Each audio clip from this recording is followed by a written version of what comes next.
and welcome back to 30 at 6 on Cecil TV. I'm Allison Donley, and today is Monday, June 10th. And I'm Rob Churnside, and Allison, I'm glad to see you back. You were away for a while. Thank you. Yeah, this past weekend I went to my alumni weekend at St. Mary's College of Maryland. Wow. Well, What did you do? I didn't hang out with my fellow UD alumni, although I get stuff on the computer all the time, inviting me to go like stuff like Orioles games. Cool. And one of these days I'll do that. It's important. But played music, worked in the garden, and ran the roads, and picked peas, and Oh, yeah, I meant to thank you for the bag of beautiful greenery that you shared with us. You're quite welcome. I can't wait to There's saute. plenty more where that came from so far. Cool. I can't wait. So Cecil TV was busy this week. Starting with last Wednesday, we covered the Lanternfly Lunch and Learn, so that will be on this week's show. How do they prepare the lanternflies? Oh, they don't serve them for lunch. They serve information, right? Yeah. Oh, okay. It's an informative gathering. No lanternflies are on the menu. And then we covered First Friday, and we met the people who are running the new the agriculture shops on Main Street in Elkton. Oh, right. And then we covered the middle school robotics competition at Cecil College. Cool. Yeah, so those are things to look forward to on this week's show. Always some excitement on Cecil TV. Right. I unfortunately will be away next week. I know. Where are you going? Je n'ai pas révélé mon destination, mais mon mission est très importante et confidentielle. So it's the top secret conclusion to Wormgate. Mon enquête sur les vers de la Terre n'est pas complète, et seulement le commencement. Stay tuned. And now for the news. Troopers over the weekend made more than 3,800 traffic stops that led to dozens of impaired driving arrests and the recovery of multiple loaded handguns and drugs. From Garrett County to the eastern shore of Maryland, troopers statewide arrested 59 impaired drivers between Friday, June 7th and Sunday, June 9th, 2019. Two of the impaired drivers arrested were also charged with illegally being in possession of a firearm. A third loaded handgun was recovered from a traffic stop, and the driver was also in possession of drugs. In Cecil, troopers conducted a sobriety checkpoint on westbound Pulaski Highway east of Mechanics Valley Road in Northeast. Of the 533 vehicles that passed through, 3 individuals were directed to the side of the road for further testing. Along with simultaneous grant-funded DUI saturation patrols, 4 DUI arrests, 1 CDS arrest, and 1 warrant arrest occurred Friday night. Maryland State Police says that checkpoints like this are placed in locations based on crash statistics and frequency of DUI arrests, affording the greatest opportunity for achieving drunk and drugged driving deterrence. Seniors 55 and older are invited to a Consumer Protection Forum 1 p.m. next Wednesday at the County Administration Building. Maryland Attorney General Brian Frosch, in partnership with the Cecil County Department of Community Services, will be conducting a forum that will focus on several issues, including scams, identifying theft prevention, and your rights as consumers in Maryland. Attorney General Frosch will share his personal story about being a victim of identity theft, offer tips on protecting against identity thieves and scammers, and discuss how the Attorney General's office helps Maryland consumers. There will also be a question and answer session. Please RSVP online to ensure adequate seating for all attendees at the URL on your screen. For additional information, please contact Sheila Murphy at smurphy@ccgov.org. If your plans in 2020 include flying anywhere or entering a secure federal building, it is important that you visit the Motor Vehicle Administration to get a new Maryland driver's license that is Real ID compliant. To become compliant, you must present one of several types of identification, such as a birth certificate or an unexpired passport. The Department of Transportation says drivers should have received 5 notices to ask that they come to an MVA office with documents to meet federal Real ID requirements. Marylanders who ignore these notices risk having their driver's license recalled or confiscated by law enforcement. For months, Maryland officials have urged residents to gather the documents they need for the new ID.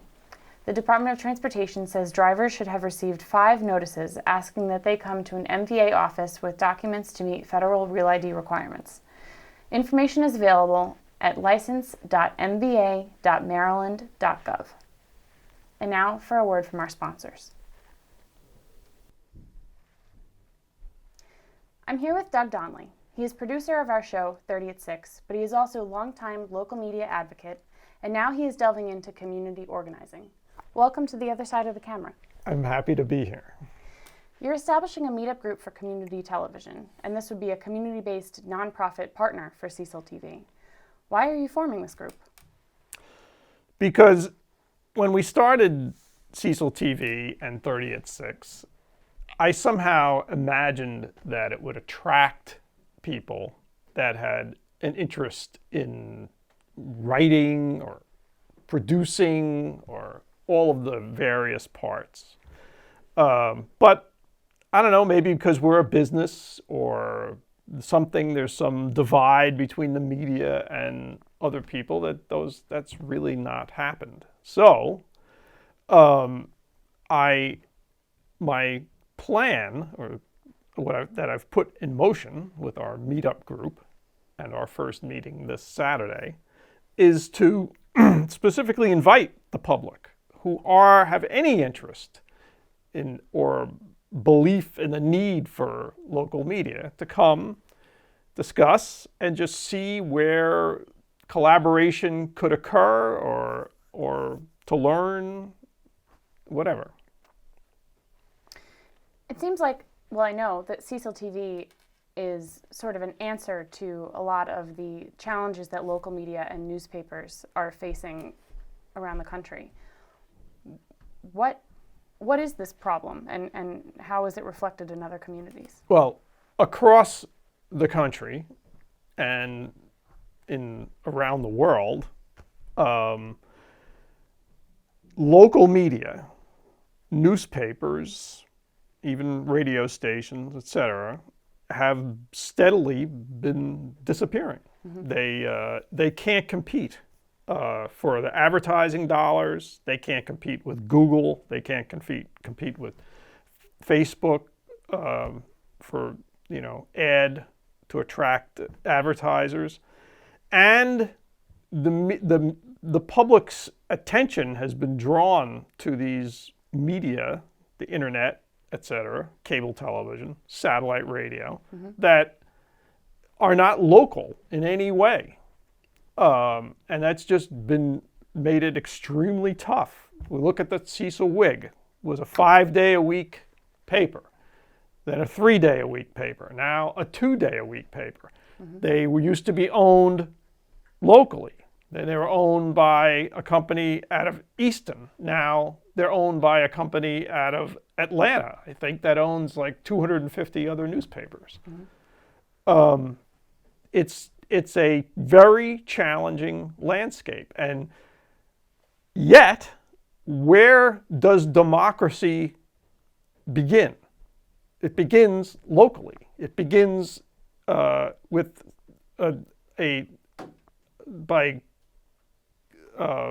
growing a interest in what your local government is doing, and the only no one. The New York Times does not cover Dr. McCarthy. You have to,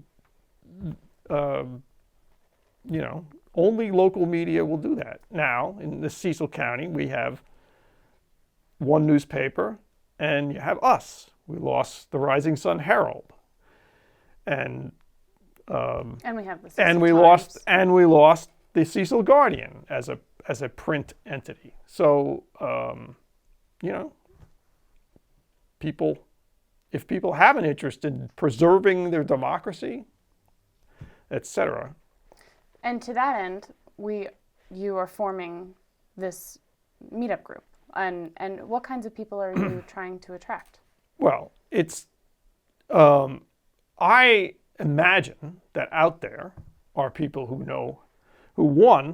have an interest in their community, even if it's a narrow interest, even if their interest is in boating or knitting or cooking or going to restaurants, mm-hmm. or playing music or whatever, or keeping taxes low, or mm-hmm. the schools, or every component of society. And wanting a platform. And feeling like they might be able to either write about it or somehow participate in the production of a segment or a very short documentary or something like that. And then on the other hand, maybe you want to learn to edit video or shoot video or know lighting or audio. Or maybe you already know and you're looking to sharpen your skills. Or any of that stuff. And I know those people are out there because we have a community college that every semester produces a new crop of people trained in this stuff.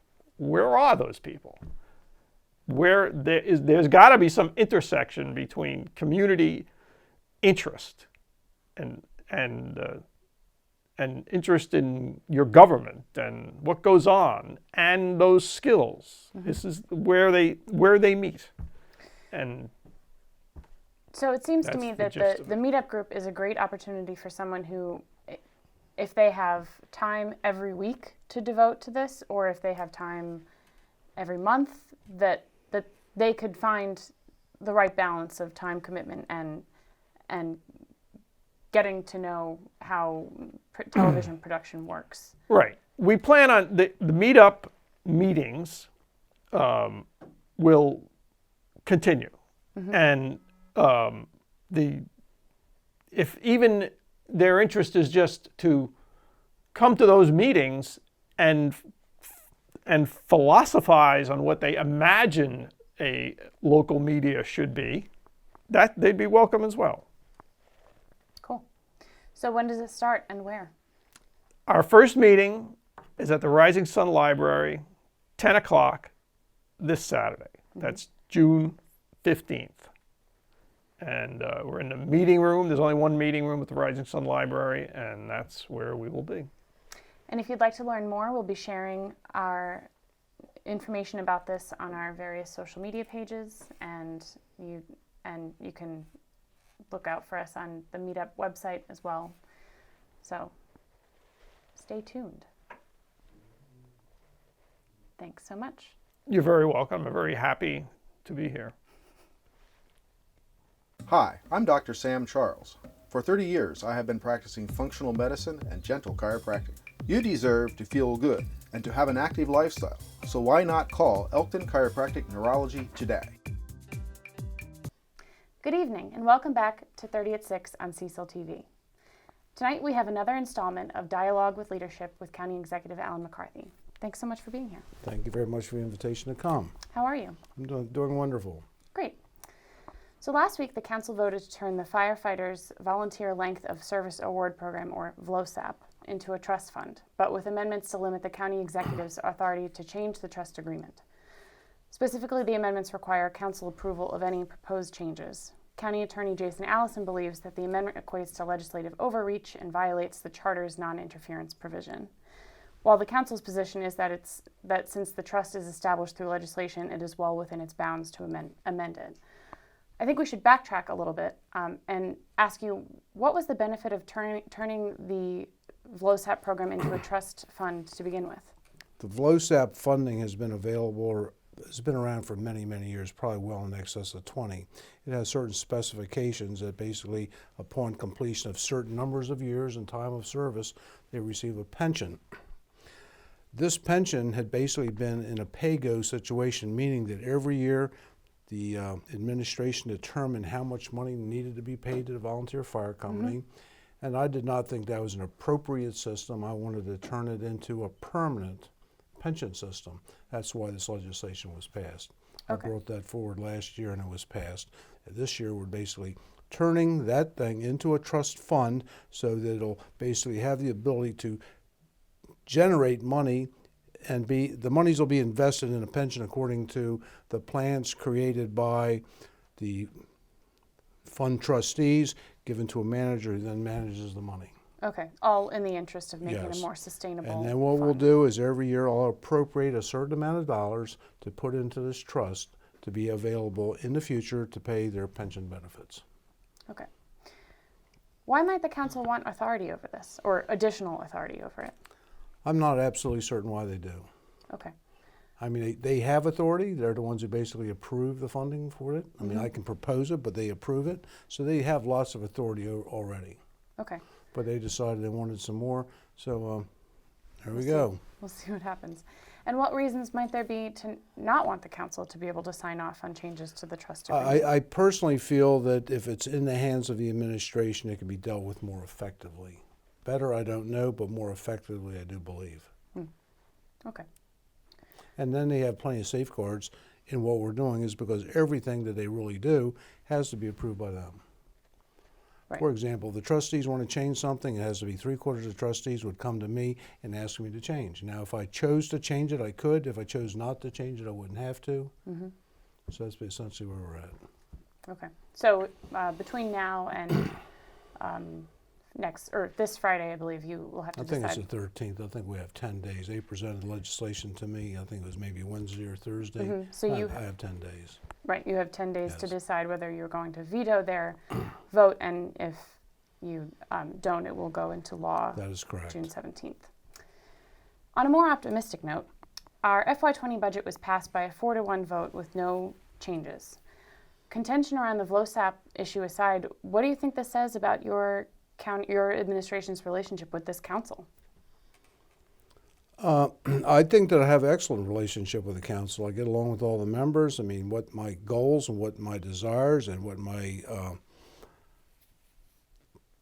policies have been consistent. Number one, it's to basically have a balanced budget, which we've done for 3 consecutive years. This budget does not use unassigned fund balance. We've certainly seen great economic growth. It's been at some cost because a lot of these things are in enterprise zone.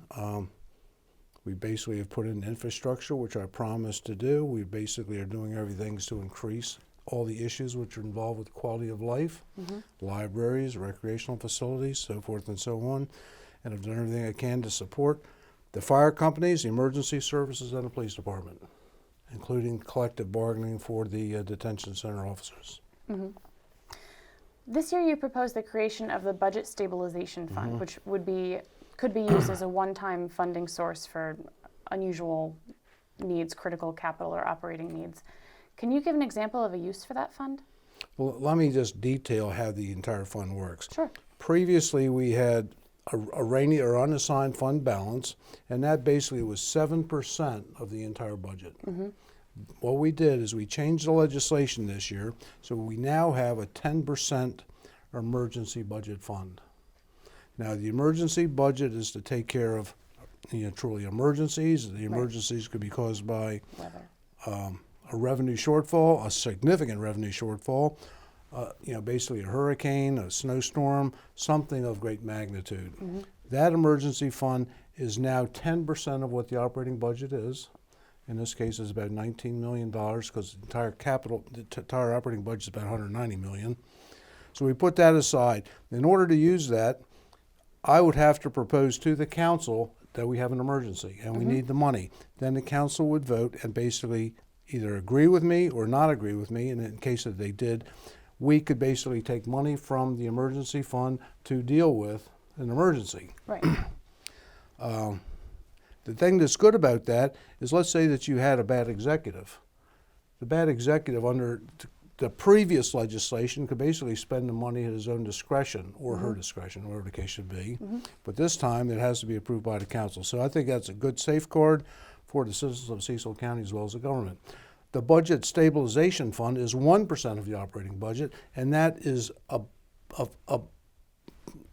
budget that I can use at my own discretion to basically take care of small, short problems. For example, revenue shortfalls come in, I can use that to balance the books, Right. pay bills. I think, wasn't the animal services situation with Yes, the that feral required, exactly. Right.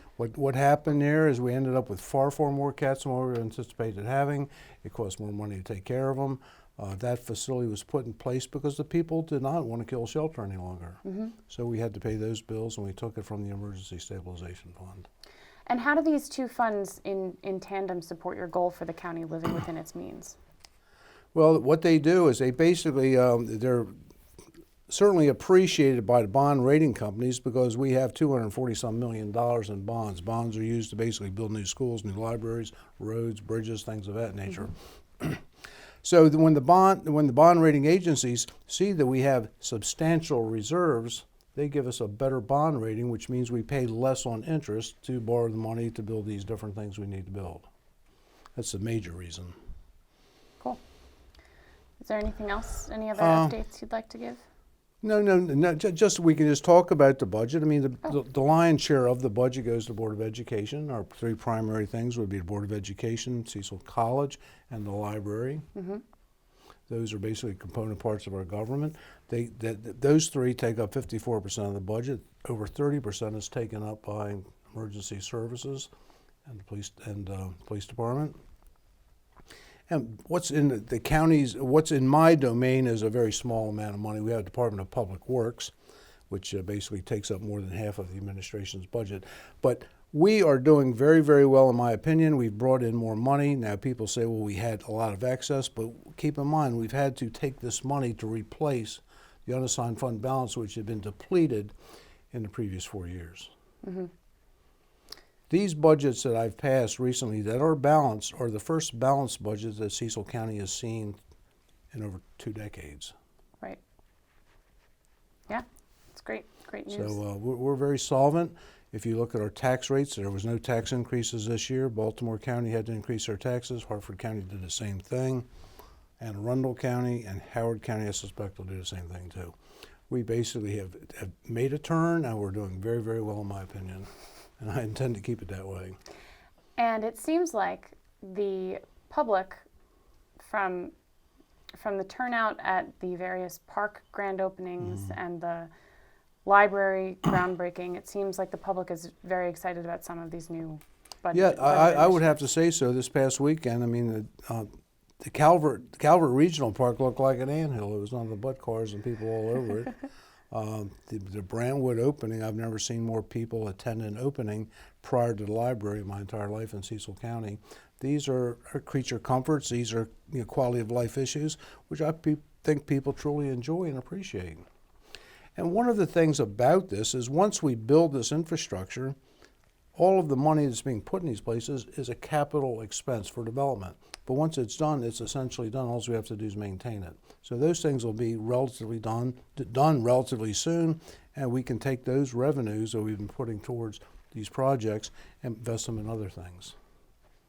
Okay. Any other updates? No, I can't. Well, we have other good things going on, but I can't discuss those right now. All right. Well, next But time. I will basically, they'll be forthcoming in due time. Okay. We can't wait. Okay? Thanks for having us. Well, Thanks for being here. Well, thank you. I've had a good time. This is a wonderful event. Welcome back to 30 at 6 and now Cecil County and the world. I was talent scouting at Granite Run Tap Room last week, and I found some talent. Welcome, Grendel Clark. Thank you so much. I'm Welcome. really excited to be here. Yes, well, welcome to 30 at 6. Thank you. You're going to play some music for us tonight? Yes, We're I'm going gonna- to play some originals. Original tunes. We're going Yeah. to find out a little bit about you and your tunes. How did you get, Gren, how did you get started playing the guitar? Well, I actually was given several guitars throughout my life, first by my grandfather, then my dad, and an ex-boyfriend, and they all were really excited for me to learn how to play guitar, but I just didn't have the drive until I got my heart broken. Highly recommend if you want to learn how to play guitar.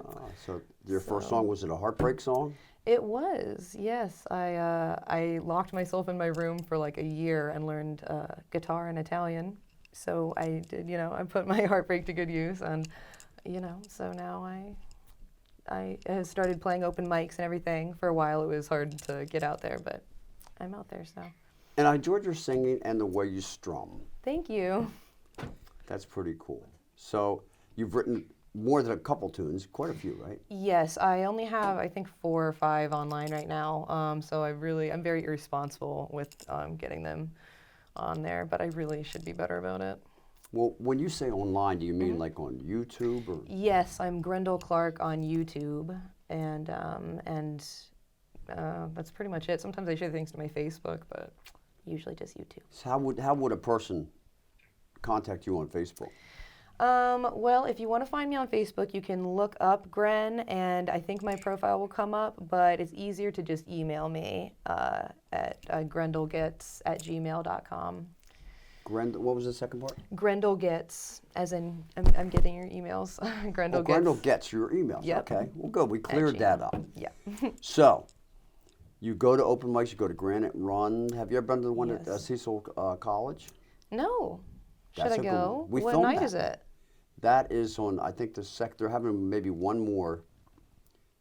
Maybe they had it, but it's usually on the second Friday of the month, Nice. like 6, 7 o'clock, right there in Elkton at Elkton Station. Awesome. And there's a wide variety of music, and they're very accepting.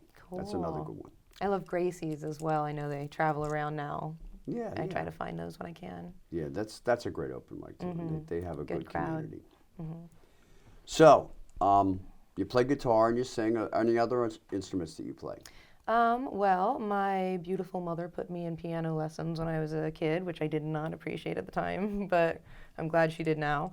I used to be able to read music like it was words, but now I That's have to awesome. kind of, even Garfield buys dog food and everything as you're reading the notes. You know that cheat, right? Even Garfield buys dog Yeah, food. with the little Yeah. every good boy does fine and all that. Yeah, you got it. Deserves Anyway, you did a fine job of selecting your wardrobe. I think we shop at the same Oh, stores. thank you. Yes, we are both very thrifty. Yeah, I only buy secondhand until I can afford companies that I know are treating people well, and that's expensive. So I usually just shop secondhand. So, folks, if you want to contact Grendel Clark, Gren Gets on the email. Grendel Gets. Yeah. Grendel, I'm sorry. No, you're good. Grendel Gets. And we're going to hear more from her tonight. In fact, coming right up. You ready to play a little music? Sure. Great. Thanks. Thank you. Hi, I'm Grendel Clark, and I'm going to play a song that I wrote for my niece and nephew to help them learn how to count to 10. It's called The Silly But Melancholy Tale of the Mathematically Challenged Candy Shop Owner. Or just the 10 song, so either way.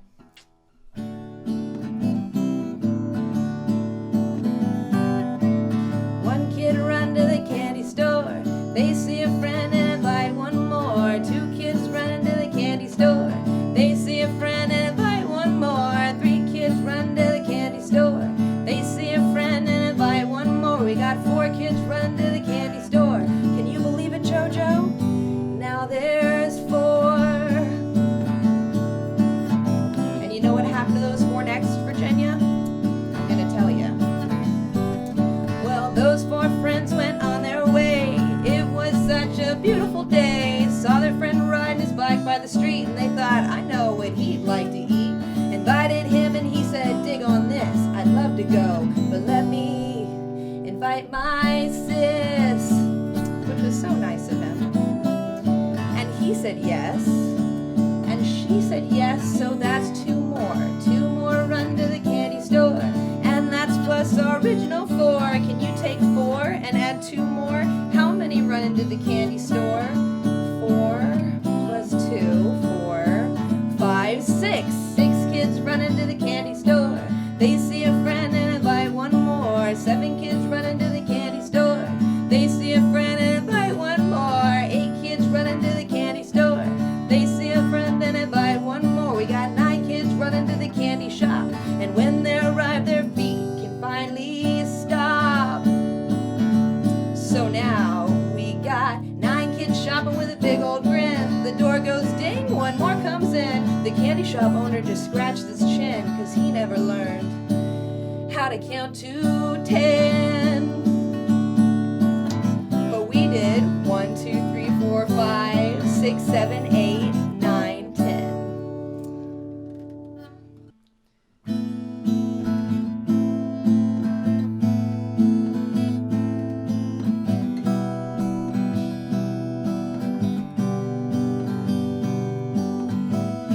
Water falls and so do I into your arms again.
can't you see we're perfect as we? Oh, I just can't see how you just can't see how perfect we can be.